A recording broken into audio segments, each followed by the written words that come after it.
My name is Hélène Schwalm. I'm in charge of the Art and Science program for the University of Bordeaux.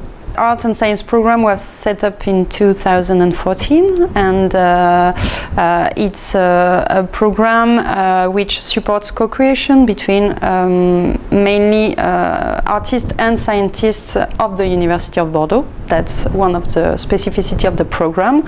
And one of our major feature is that we have a festival as well, an Art and Science festival in Bordeaux.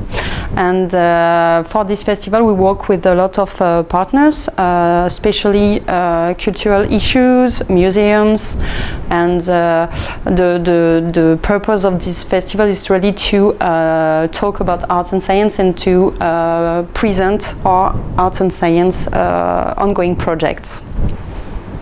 I really think I come from artistic.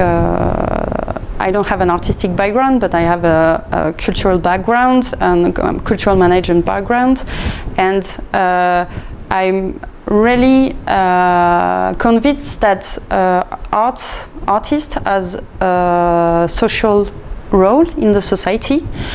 I think that scientists has a social role as well in society, and I mean they know that they have this position more and more, and this is important to I mean art and science is really about exchange practices, and it's really important to be confront to the creative other because I think they too are creative people, but this confrontation can make people think out of the box, and I think we can refine the social impact and a link with some audiences and some publics with art and science projects.